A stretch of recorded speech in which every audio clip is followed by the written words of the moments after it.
This is your sector trends this morning. My name is Simba Elijah Charles Kiage. Let's get into that conversation. What the data by the Kenya Motor Industry Association in March 2021 shows that 530 units were sold, representing a 69.7% increase in sales compared to 2020 during the same period, a time when the COVID-19 pandemic almost halved the market. Now, most of the slump occurred in the second quarter, that is April to June, reflecting the impact of travel restrictions and a general economic fallout occasioned by the pandemic. Sales in this quarter dropped 44.8% to 1,930 units, a much larger fall compared to the first quarter, that is January to March, when orders shrunk 3.5% to 2,698 units. With the African market majorly comprised of the second-hand vehicles, local and regional companies are leveraging on technology and innovation to fight the effects of the pandemic that has had on the market. Joining us this morning to talk about the trends and state of the motor vehicle industry locally and regionally is Sunny Gangully, CEO of Cars 45. Sunny, good morning from Nigeria. Good morning, Simba. Happy to have you around, sir. Now, let's really, therefore, Sunny, get into it. How has the COVID-19 pandemic changed or shaped the used car market? So we're seeing three clear trends. We're seeing the middle class, upper middle class, and the rich going for a second or a third vehicle because they want to avoid all kinds of public transport. So that's a good thing. The second thing is that people have gotten used to e-commerce, which is home delivery or office delivery of products and services. So even car companies and dealerships and distributors have had to adapt for it. So for us, we actually do a lot of remote inspections and a lot of remote visits to show our customers the car. They're not so much coming into our locations and stores anymore, obviously because now they have the convenience of e-commerce. Finally, the major shift that has happened in terms of increase in numbers is based on the shift towards newer and more reliable models. Yes. Obviously, Kenya has had a restriction that you can't import cars which are more than 7 or 8 years old, but people now don't want to be stranded on the road if they're driving. So they are more and more preferring better quality cars and newer cars. So these, I believe, are the three major shifts that the pandemic has brought upon us. Sunny, somebody's going to ask you, do we expect that this trend is going to continue? Now, we're starting 2021, and if you know, everybody was saying, let's wait for 2021 for the market to readjust. Is this trend going to continue? I think it will accelerate, of course. Yes. Definitely. I think a lot of people who can afford it will go out of mass public transport into ride-hailing applications. We're seeing tremendous growth by both Bolt and Uber in Kenya. Naturally, people want a safer, more private environment to operate in. As I said, middle class, upper middle class, the rich also want their kids not to take school buses anymore, but to have a private vehicle to drop them home. These have issues around, obviously, congestion in the city and pollution. But the clear trend is that the use of passenger cars will increase and the numbers that we trade will continue to rise. Pretty much. Now, from what you're saying this morning, Sunny, is there a segment that has weathered the effects of the COVID-19 pandemic well, that you didn't see much of a shift? I think the commercial vehicle segment has been affected quite badly. Yes. Simply because trade, manufacturing, distribution in general has been affected. So that we are clearly seeing.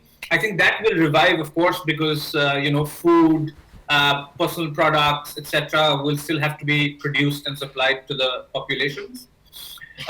We're also seeing a major shift away from sort of restaurant and outdoor eating when you go out. So that has led to a lot of bike delivery, home delivery services. So you're seeing a larger number of bike, whether they're delivering parcels or food. So those are definitely secular trends that we see will happen for the next 5 or 6 years. Interesting enough, when you're launching in Kenya, because that's my next conversation now, you say that despite the effects of the COVID-19 pandemic, you have weathered those effects well that led to your launch for the very first time in Kenya. Sunny, somebody's going to ask you, how did you weather these effects? So our business is to digitize the industry. We are not in the business of creating or increasing market share. So we have an existing set of cars that are traded within Kenya, either dealer to consumer or consumer back to dealer or new car sales. So our job is to provide digitized services, which includes inspection, which gives you the fair value and transparent condition of your car. And we help liquidity. A lot of dealers may be stuck with excess stock. We help them find other dealers who can buy that or consumers that can buy that. Or, for example, a consumer may need some immediate cash because of whatever requirements, school fees, travel. Well, travel is not so much, but whatever, family occasions. And we help them liquidate the car through a transparent process. There's no haggling, there's no fighting. It's an inspection report that you get, and then that is auctioned to a multiple number of dealers on an online platform. So our job is to digitize the industry rather than create new segments or grow the market. Yes. And Kenya is perfect for it. I want to ask you, what are the similarities of the Nigerian car market, which we know is a very big market, to the Kenyan car market that actually made you think, this is a very good place for us to get into? In absolute numbers, of course, Nigeria is probably 4 times larger than Kenya. Yes. But Kenya has better quality cars because of your import restrictions. Kenya also has better maintained cars. I think because drivers are generally more caring about their cars. And of course, the type of car is very different, right? You're a right-hand drive, and there's a large number of smaller cars in the market. As opposed to Nigeria, where people prefer, sedans which are larger, the Camry category or the Corolla category. While in Kenya, we're seeing a lot of the Altos and the Matis and Toyota Wits type of category. So it's quite different, but I think the market on a sort of value basis is very large and quite ripe for us to enter and be there for the long term. Like the way you're saying that the only thing that you're going to do is not essentially open a new segment when it comes to selling of cars in the country. You're essentially going to enable technology to help make it a bit easier. How is that different from what we have in the country? There are other people doing that, Sunny. I think other people are doing it very manually. Yes. We believe Kenya has very good digital infrastructure and very deep prevalence of fintech. So while somebody may be going from street to street sourcing for cars, or a seller goes from dealer to try the best price, what we offer that person is a one-shop window where they can come to us, get a fair price, get the right condition of the car, and literally sitting in the comfort of his home or office do a trade. That's the trust we want to build. Yes. Because it's entirely possible for that to happen. There's a promise. For example, yes, Sunny, go on, please, if you can. Yeah. Because in some markets, what we've already done is that we've created such a robust trust on our inspection report that dealers and consumers no longer actually do a physical verification of the car. I'm sure, Simba, if you were to buy a car today, you will probably go and look at that car once with your family member and once with your mechanic. We want to eliminate that friction in the process. So we send you a report, you trust it, the report is exactly what the car is exactly what the report is, and then you have faith to deal with us. And then you tell 10 of your friends who do the same thing, who then tell 10 of their friends, and suddenly, we're a very trustworthy business in the car industry. Pretty much. There's a promise that you're saying 45 seconds you can actually get to sell your car. Sunny, can we go through that process for anybody who's listening to you, that within those 45 minutes, your car is off the market?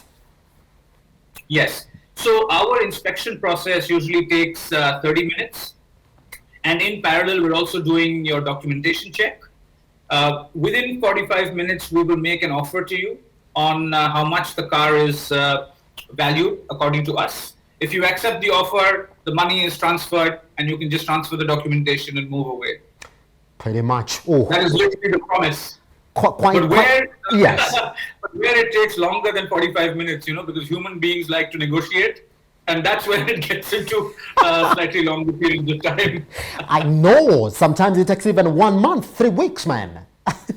No, we've never had a transaction, honestly, Simba, that has gone beyond 72 hours. So we definitely give you an offer within the first 45 minutes, Yes. and then it's up to the seller whether they want to stretch our patience for more than 45 minutes or not. Pretty much. I mean, Sunny, from what you said this morning, we're talking about how technology is sort of impacting the sale of used cars and new cars in Africa. And we do know that Africa is predominantly a second-hand car market. What is your projection? What is your outlook of this car market with technology now involved to a larger degree? So I think, we believe that 95% of African cars are used cars. Yes. Either locally used or imported. And I believe that number will stay at that level at 95%. I think what technology does is to remove the lack of trust from a used car. Yes. You basically buy what you pay for. And, the used car industry has a bad reputation in the past where, I don't trust the importer. I don't know what's under the hood. I must take my mechanic with me to confirm. The mechanic himself may not be up to speed on the technology of the car. So as we move forward, I think more and more cars will get more transparent inspection reports. We will know the true condition of the car, which the user can then decide whether they want to pay good value for it or not. I think it will stay a used car market, except it will be a little more transparent. Yes. What are some of the trends that you've gone through since you launched in Nigeria that sort of give you, I would say, optimism? And I'm going to ask you exactly what the response has been locally since you launched, whether you also see light at the end of the tunnel in terms of Kenyans adopting Cars 45 way of selling cars.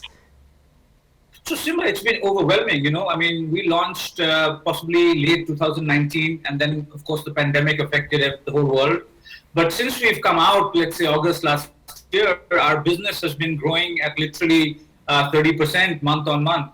Because we are still very small, we see a tremendous impact, and Kenyans have taken to it in a big way. And when I say the Kenyan population, I mean both the dealer community has responded very positively, as well as consumers. So the number of cars we do today is quite small, but the growth we see is literally in geometric progression.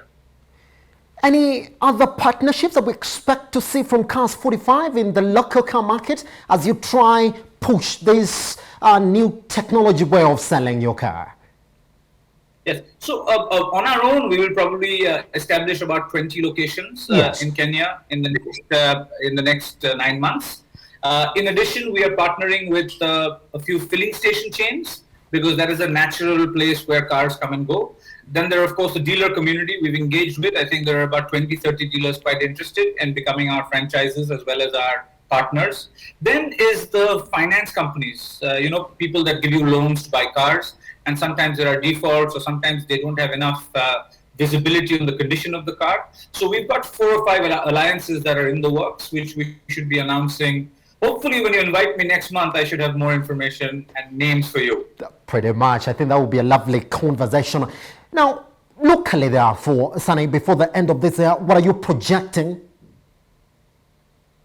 I think by the end of this year, we should be trading at least on an annualized basis, 2,000 units, which is where Nigeria was maybe about 3 years ago. So Kenya has caught up very fast. The leadership is strong. We have some great people. They love cars. That's very important. They love technology. That's very important. And they love sales and they love money. So all the things are fitting in quite well. Something interesting about how Kenya works, especially when we're talking about the technology and the internet, is the mobile phone, Sunny. Do we expect Car 45 app to come up soon? Yes, absolutely. So it's in the works. Again, as I said, very shortly we'll have a mobile app. Yes. Very shortly you'll be able to do the entire transaction through your mobile. And even possibly we can introduce something in the near future where you're allowed to do your own inspection of your own car. So, get to love your car a little bit more, not just drive it with your girlfriend around. Sunny Gangully, thank you very much for taking your time this morning to speak to us here at Metropole Television. Thank you, Simba. Thank you, Metropole. Have a good day, guys. Nice one to you too, sir. And on that note, that is your sector trends. Good morning.